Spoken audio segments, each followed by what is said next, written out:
আপনি কি রাশিতে বিশ্বাস করেন? হ্যাঁ, আমি অবশ্যই বিশ্বাস করি, কারণ আমার লাইফে অনেক ধরনের এক্সপিরিয়েন্স হয়েছে। আম, আমি ছোটবেলা থেকে অনেক অ্যাস্ট্রোলজি, পামিস্ট্রি আর বই পড়ি, and I want two gather knowledge about it. আপনি কোন রাশির জাতিকা? আমি লিব্রা। আমার যে বার্থডে হলো 1 অক্টোবর, অ্যান্ড সেপ্টেম্বরের প্রবাবলি 28 থেকে অক্টোবর 10 পর্যন্ত ইটস এ লিব্রা, তুলা রাশি। তো এই লিব্রার ব্যাপারে আমি অনেক স্টাডি করেছি। অ্যান্ড আমি জানতে চাই আপনি কি জানেন রাশি ওকে, সম্পর্কে? রাশি সম্পর্কে আমি বই যে পড়েছি, ইটস লাইক ডিফারেন্ট ডিফারেন্ট রাশির পার্টিকুলার স্টোনস থাকে, তারপরে good luck and bad luck মানে অরা থাকে, তারপরে স্টার্স অ্যান্ড মুনসের কানেকশন থাকে, and the universe is totally based on astrological connections, যেটা আমরা হিউম্যানসরা, আপনি যদি অ্যাস্ট্রোলজিতে বিশ্বাস করেন, আদারওয়াইজ যারা বিশ্বাস করে না ওরা তো এইভাবে চলে না, এই ট্র্যাকে চলে না, but if you believe in astrology, then you have to believe that the universe is made of the stars and heavens and the moons and the planets, and all these things are interconnected with the human existence. এই Yeah. এর সাথে পাথরের কি একটা সম্পর্ক আছে? হ্যাঁ, পাথরের খুব সিরিয়াস কানেকশন আছে উইথ এভরিওয়ানস বার্থ। কেউ যখন বার্থ হয়, একটা পার্টিকুলার গ্রহ, এটাকে গ্রহ বলে, it's a season where you give you come to this world. তো এটার মধ্যে একটা ইচ বার্থের সাথে একটা বার্থ স্টোন থাকে। ওকে, সো বার্থের একটা মানে স্টোনটা আপনার বার্থের সাথে, আপনার যখন ওয়ার্ল্ডে বিভিন্ন এক্সপিরিয়েন্সেস হয় ওটার সাথে আপনার ইন্টারাকশন করে স্টোনটা। Sometimes it brings good luck, sometimes it brings bad luck. তো তুলা রাশির কথা বলি, যেটা লিব্রা, লিব্রা রাশি খুব ব্যাড লাক স্টোন। এই স্টোনটার থেকে আমাদের খুব দূরে থাকতে বলেছে, মানে উই আর ইনস্ট্রাকশন আছে যে এই স্টোনটা আপনারা পড়বেন না। When if you go near this stone, it's going to destroy you. So it's going to destroy you only for Libra. এটা কিন্তু অন্য রাশিদের জন্য না, অন্য রাশিরা এটা পড়তে পারে। কিন্তু আবার যাদের stone Emerald or sapphire or maybe diamond, okay, so these are the stones that brings good luck. এই গুড লাক নিয়ে আসে।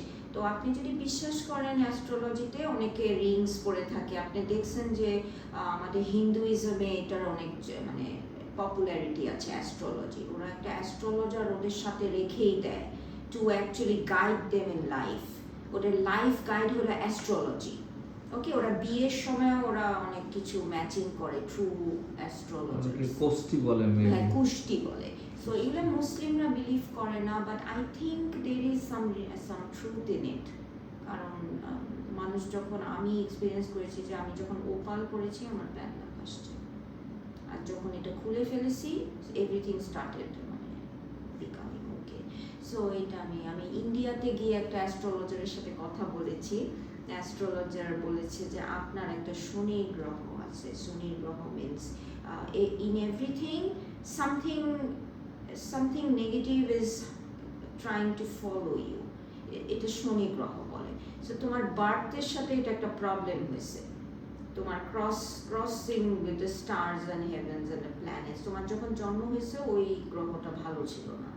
So there is a negative. আপনি আমার লাইফের সাথেও তুলনা করতে পারেন, my life is not a very normal life. So এটা আমি বিলিভ করি যে something to do with astrology. অনেকে বলবে আমার নিজের দোষেও হতে পারে, আর অ্যাস্ট্রোলজির দোষেও হতে পারে। সো দিস ইজ লাইক, ইন্ডিয়াতে একটা অ্যাস্ট্রোলজার আমাকে বলেছে যে ইট ইজ ইউর শনির গ্রহ, so you should be careful. তখন আমি বলেছি তাহলে এটা কারেকশন কিভাবে করব। সে আমাকে অনেক কিছু কি করলো, করে করে আমাকে একটা রিং দিল পড়তে। আমি এটা এখন খুলে ফেলছি, এটা অনেক বছর আগের কথা, 2013 সালের। কলকাতা গিয়েছিলাম, একটা খুব ফেমাস অ্যাস্ট্রোলজারের সাথে আমার ইন্টারাকশন হয়েছিল। উনি একটা রিং দিয়েছেন যে আপনি এই রিংটা সবসময় পরে থাকবেন, so it's going to protect you from your শনি গ্রহ। সো পরে মনে হয় রিংটা হারিয়ে গেল নাকি কি জানি, আমার একটা মানে ব্যাড হ্যাবিট আছে যে রিং খুলে যেখানে রাখি। আপনি তো তুলা রাশির জাতিকা, তুলা রাশির সাথে কোন রাশির খুব ভালো ফ্রেন্ডশিপ হয় বা এটা জানেন? সিংহ রাশি, সিংহ রাশি যেটা লিও, লিওদের সাথে খুব ফ্রেন্ডশিপ হয় তুলা রাশিদের। মানে তুলা রাশি যেটা তারা তাদের Yeah. মাস হচ্ছে অক্টোবর আর কি অক্টোবর, লিওদের হলো আই থিংক ওদেরটা July, July maybe, I think so, yeah. So Leo, আমার এটাও আমার সত্যটা আছে, আমি এটার প্রুফ পাইছি। আমার স্কুল ফ্রেন্ড একজন লিও ছিল, she was a very nice person and I use to get along with her. আমি অনেক চাকরি friendship বাকরি ছিল। এবং সফলতার ক্ষেত্রে কোন রাশির মানুষরা সুবিধা পায় এটা কি জানেন? I think the Leo Rashis are really good, and Virgo. Virgo হলো, আমি বাংলাটা জানি না, Virgo ওটা সেপ্টেম্বরে জন্ম নেয়, ভার্গোটা। ওরা ওরা সফলতা পায়। লাকি থাকে, দে আর এই বাই বার্থ লাকি। এক নম্বর এরকম মনে হয় না আপনার মাঝে মাঝে যে আমি মানে জন্মগতই আমার লাক ফেভার করে, আবার অনেক মানুষ বলে আমার কপালটাই খারাপ, সব সময় খারাপ কিছু হয়, এরকম আমার কাছে মনে হয় এটা রাশির problem. So this is what I believe. আচ্ছা, আরেকটা বিষয় আপনার কাছে জানতে চাই, সেটা হচ্ছে যে বিয়ের শাদীর ক্ষেত্রে, হ্যাপি হওয়ার ক্ষেত্রে বা লাইফ পার্টনারের ক্ষেত্রে এখানেও কি রাশির কোনো ভূমিকা থাকে? এটা সবচেয়ে বেশি ভাইয়া, একদমই মানে আপনি বিয়ের জন্য তো you should select a person who is astrologically compatible with you, তা না হলে আপনি totally mismatch or some sort of একটা আনহ্যাপিনেস চলে আসবে লাইফে। এটা আমি অ্যাস্ট্রোলজারের কাছে জানতে পারছি যে ইভেন আপনি যদি প্রেমেও পড়েন কারোর সাথে, হয়তো তার অ্যাস্ট্রোলজিটা আপনার সাথে মিলতেছে না, হয়তো প্রেমে পড়েন নাই কিন্তু অ্যাস্ট্রোলজি মিলতেছে, you will have a very smooth life. তো এরকম অ্যাস্ট্রোলজার বলেছে, আমি আই ডোন্ট নো, আমি অনেক আনহ্যাপি কাপলস দেখেছি যাদের অ্যাস্ট্রোলজি মিলে না, আমি স্টাডিও করেছি, যেমন আমার ফাদার অ্যান্ড মাদারের অ্যাস্ট্রোলজি মিলে না, সো তারা সবসময় ঝগড়া করতো। সো এইটাই আমি বলতেছি, তারা খুব ভালো মানে they use to love each other, নাহলে তো ওদের ডিভোর্সই হয়ে যেত, আম্মাও ছেড়ে যায়নি আব্বাকে, আব্বাও ছেড়ে যায়নি, বাট ওদের একটা মানে একদিন হয়তো ভালো থাকতো, পরে 2 দিন পরে আবার ঝগড়াঝাটি হইতো। তো এই ঝগড়াটা আমার মনে হয় something to do with the stars, ওদের স্টার কানেকশনটা ঠিক হয় না। আচ্ছা, আমি একটা জিনিস বুঝি না, সেটা সেটা হচ্ছে যে রাশির সাথে হাত দেখার কি কোনো সম্পর্ক আছে? ইয়েস, পামিস্ট্রি বলে হাত দেখাকে, এই যে আপনার মানে লাইনস গুলোর অনেক মিনিং আছে। অ্যাস্ট্রোলজির সাথে ওটা আলাদা ডিপার্টমেন্ট, ওটা কিন্তু আলাদা। ওটাও কি বিশ্বাসযোগ্য? Yes, to some extent. মানে আমি ইন্ডিয়াতে আমার হাত দেখিয়েছি, ওরা যা যা বলেছে, আমাকে বলেছে আপনার 40 বছরের আগে বিয়েই হবে না। তখন আমার বয়স ছিল 20 বছর, তখন আমার মার হার্ট অ্যাটাক হয়ে গেছিল যে আমার মেয়ের বিয়ে হবে না মানে 40 বছরেও বিয়ে হবে না। তখন আমি হাসছিলাম যে হ্যাঁ তোমার মেয়ে আজীবন কুমারী থাকবে, সেটাতে আমি খুব খুশি হইলাম। তখন আম্মা তো মন খারাপ করে বসছিল। তখন এই আমি দেখলাম যে এখন আমার 40 হয়ে গেছে রানিং, বিয়ের কোনো হয়নি। আচ্ছা যাই হোক, তো কিন্তু বলছে 40 পরে আপনার একটা সেটেলমেন্ট আসবে, সেটা চাকরির ক্ষেত্রেই হোক বিয়ের ক্ষেত্রে, সে এক্স্যাক্টলি বলতে পারে নাই, কিন্তু আর আপনার আমার পামিস্ট্রি দেখে বলছে আপনার 2টা অ্যাক্সিডেন্ট আছে লাইফে, আপনার লাইফ স্প্যানও বেশি লম্বা না, ওই অ্যাক্সিডেন্টেই আপনি মারা যাবেন। এটা বোধহয় আমি জানি না মিথ্যা না সত্য, আমি I don't want to believe in this things, কারণ আমি তো মুসলিম, I want to believe in Allah's duas, আল্লাহকে দোয়া করলে আপনি এই রাশি এবং হাত দেখা আংশিক বিশ্বাস করেন? সুপারফিশিয়াল বিশ্বাস করি, কিন্তু আবার চিন্তাও করি, আবার আমরা তো ব্রেনি মানুষ, আমরা চিন্তায় পড়ে যাই যে একটা কিছু ব্লাইন্ডলি ফলো করতে চাই না, অনেক কিছু মিলিয়ে স্টাডি করে রিসার্চ করে ইন্টারকানেকশন করতে চাই। আপনি যেহেতু বিয়ের কথা বললেন, আপনি এই যে 40 বছর বয়স আপনার, আপনি রাশি বাদ দেন, আপনি কি ধরনের মানুষ আপনার পাশে থাকা উচিত বা আপনি এক্সপেক্ট করেন? কি ধরনের মানুষ? মানে আমার রাশি অনুযায়ী নাকি এমনি? রাশি ছাড়া আপনি কি ধরনের মানুষ কল্পনা করেন আপনার জন্য? আমার জন্য ততটা ওরকম কল্পনার মতন মানে ওরকম তেমনটা আমার নাই, but I think when I meet a person I should know that I will feel happy with the person. এটা অনেক সময় আপনি যেটা মনে করেন ওটা হয়তো উল্টোটা হয়ে যায়। Until you meet the person you never know যে এটা এক্সিস্ট করতো। সো এরকম কিছু একটা বিশ্বাস করি আমি।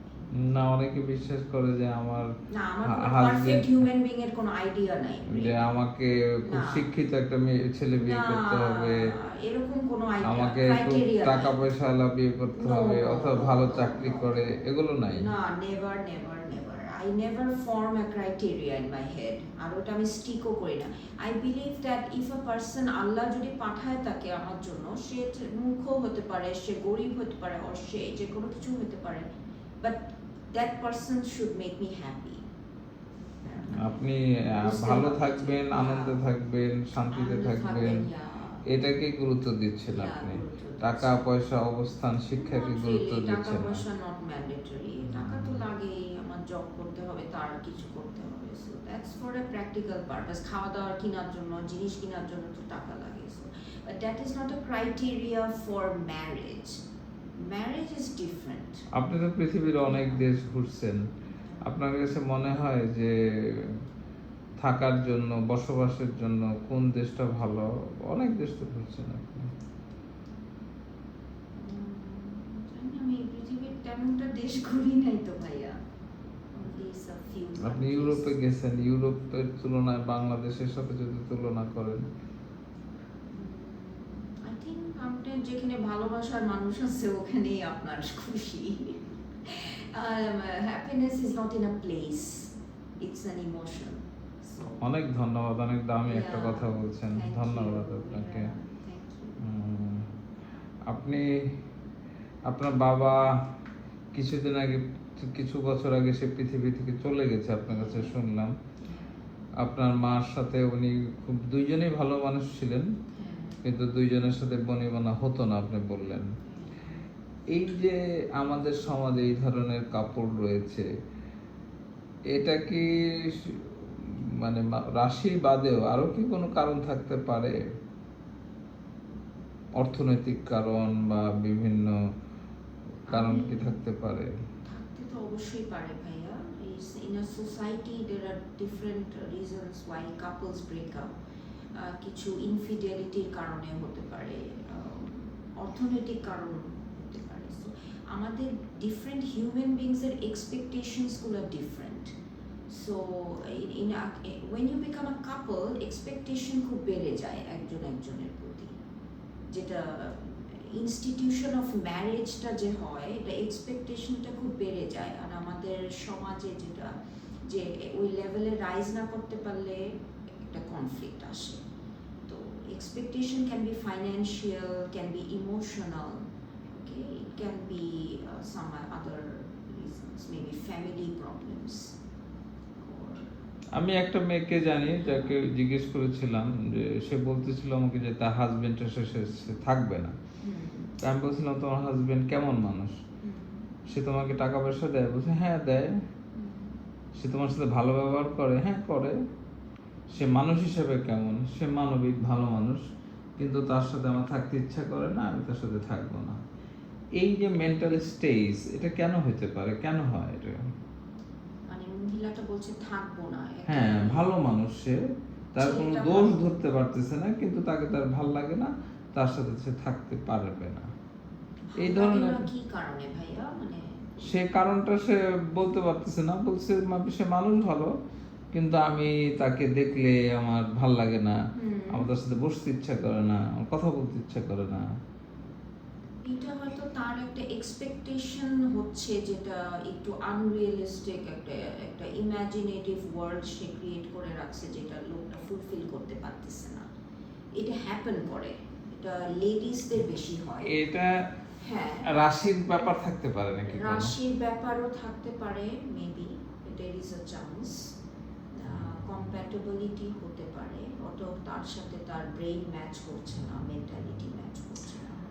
এই যে হাত দেখার কথা বললেন, এই যে রাশির কথা বললেন, মানুষের মনস্তাত্ত্বিক যে অবস্থা, মানসিক রোগ যেটাকে আমরা বলি, মানসিক রোগ। কেউ আছে একা থাকতে ভালোবাসে, কেউ আছে কথা বলতে ভালোবাসে, এটা কি পারিবারিক জীবনে হাজবেন্ড ওয়াইফের ক্ষেত্রে এই মানসিক অবস্থানটাও ভূমিকা রাখে ভালো থাকা বা খারাপ থাকার ক্ষেত্রে? ডেফিনেটলি ভাইয়া, you have to be the same type. আপনি যদি একটা ফান লাভিং পারসন হন, সবসময় হাসি ঠাট্টা লাউ নাচানাচি করেন, আপনার ওয়াইফ যদি একটা কোয়াইট টাইপের মহিলা হয়, তাহলে definitely it won't match. You have to be the same type.